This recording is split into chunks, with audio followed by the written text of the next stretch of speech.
The next step is to calculate debt to equity ratios. Debt to equity ratio is calculated by total debt divided by total equity. So I need to calculate average debt. Total liabilities of Starbucks. We can link it to Starbucks balance sheet. Total liabilities is here. And then drag the cell to the next column to find 2017 total liabilities, and then 2016 total liabilities are in 2017 balance sheet, and link it to 2016, right? 2016 column, total liabilities, and hit enter. And I will need the average number. So for 2018, another way to calculate average is put average function, AVERAGE, in open parentheses. Highlight these two cells. These are the two numbers I want to average with. Close the parentheses and hit enter. So they calculate these two numbers for me, and then drag the formula to the next cell. And now I want to formulate my numbers into a more reader-friendly format. When I see some words are not complete, then double click on this cell and then move your mouse to the border between column A and column B. Double click on it and then it will automatically adjust to the width of this column. Then I can calculate that to equity ratio equal to average debt of 2018 divided by average equity of 2018. Hit enter and then drag the cell to the next column and formulate them into two decimal places by clicking the comma sign or this little button here to decrease, increase, or decrease the decimal places. Let's do debt to equity ratios for Dunkin' Donuts. 2018, their total liabilities here. Dunkin' Donuts balance sheet. Okay, do they have a total liabilities for 2018? Let's look for it. So deferred revenue, other current liability, total current liabilities, that's not the total liability, it's only current portion. Long-term, capital lease, unfavorable, deferred revenue, deferred income tax, total long-term liabilities. Alright, so they didn't calculate a total liabilities on their balance sheet. We need to calculate it by ourselves. So forget about this equal sign, delete it. Okay. And go back to their Dunkin' balance sheet. Let's calculate by ourselves. Total liabilities.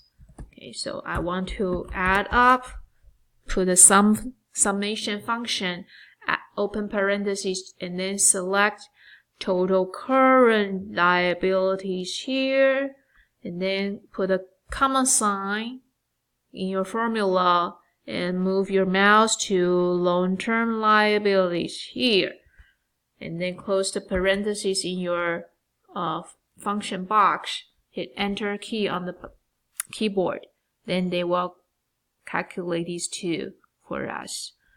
Okay, so drag this cell to the next column, so 2 years of total liabilities are calculated. 2016 liabilities also need to be calculated.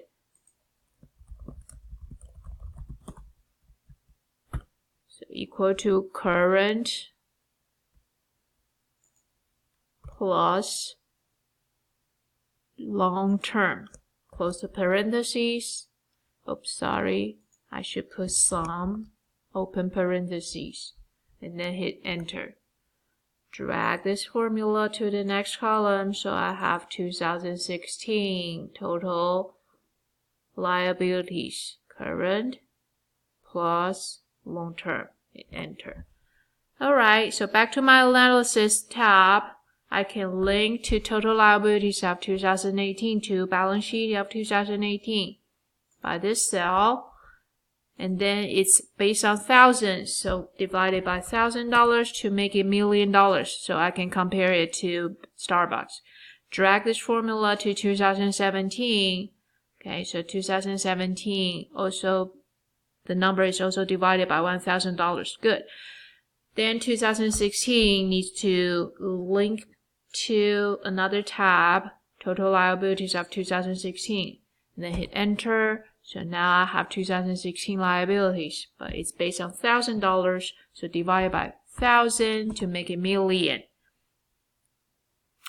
So 3 years of liabilities are here. Now I can calculate the average number. Average, open parentheses, highlight these two cells, close the parentheses, and hit enter. What's wrong?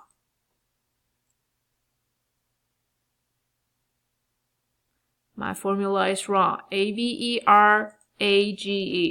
Doesn't need that E. Okay, hit enter. So now they calculate it for me and then copy the formula to the next year. Therefore, I can calculate debt to equity ratio by entering equal sign, average liabilities on top of the ratio divided by denominator is average equity of 2018.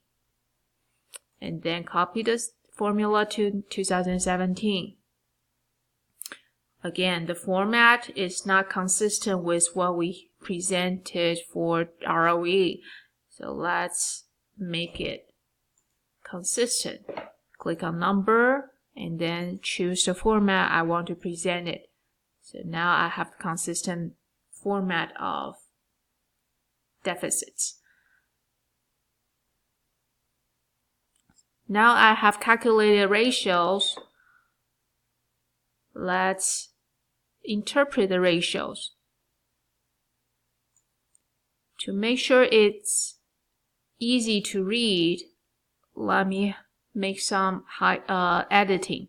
So these columns are of different width. So let's check the width. 9.86. Okay, so let's make all the columns the same width. Alright, so all the columns are of the same width, and then these titles should be bolded. Titles should be bolded. And then what I care about are ROEs, highlighted, and debt to equity ratios, highlighted. And then now I can interpret. So my first question for this project is there a growing, declining, or stable trend of ROE? Let's observe. For Starbucks, last year was 0.51. This year becomes 1.36. So it's increasing trend. Although a better way to see a trend is to find a third year of ROE. You can do that if you have time. I don't require it. Simply by looking at these 2 years, I see a increasing trend. So I can say Starbucks ROE increases from 0.51 in 2017 to 1.36 in 2018. How about Dunkin' Donuts? It was negative 1.30, but this year it becomes smaller deficit, becomes 40.48. So I can say Dunkin' Donuts ROE increases from negative 1.30 in 2017 to negative 0.48 in 2018. So both companies have an increasing trend of ROEs. Next question says, Which company brings higher return for its shareholders? Well, Starbucks is positive ROE, whereas Dunkin' Donuts has negative ROEs. So I will conclude by saying Starbucks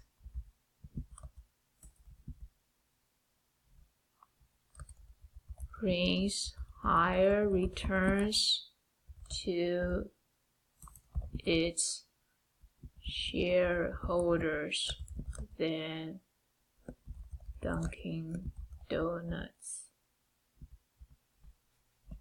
Alright, and then the next step is calculate debt to equity ratio.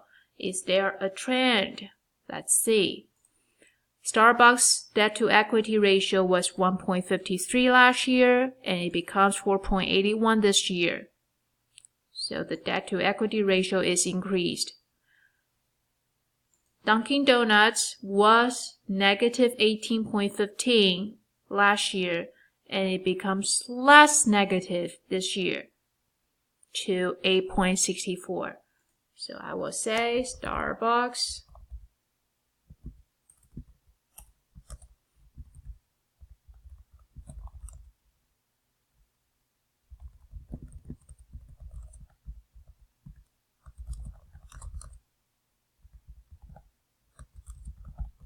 and then Dunkin'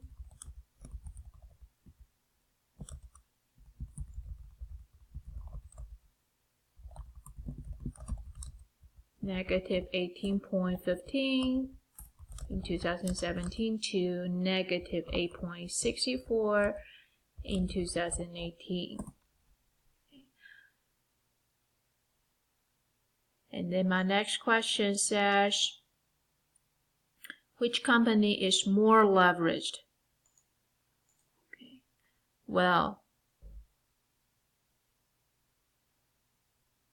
the debt to equity ratio is positive for Starbucks, okay, and negative for Dunkin' Donuts. It doesn't mean that Dunkin' Donuts is less leveraged than Starbucks. The reason why debt to equity ratio is negative is because the equity of Dunkin' Donuts is negative. Okay. So if we look at the absolute number, 8.64 versus 4.81, Dunkin' Donuts is more leveraged.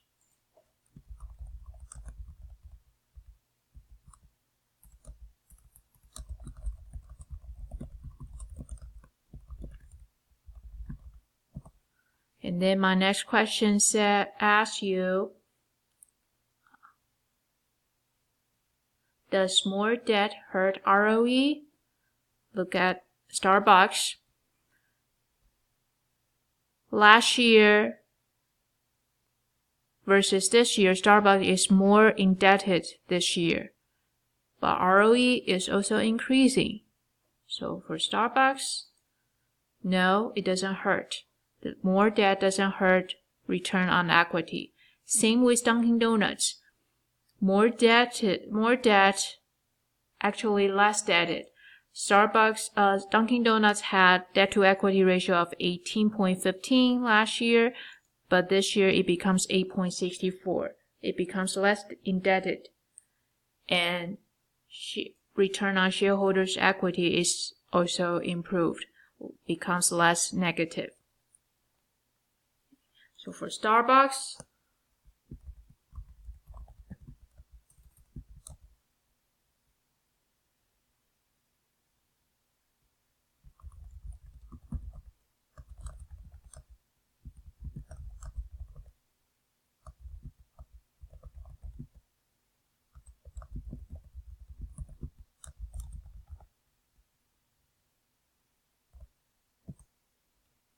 okay, for Dunkin',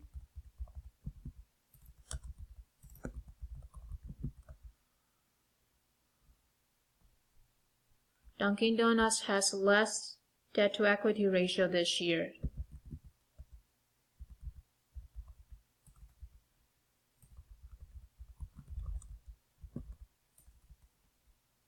Less debt improves returns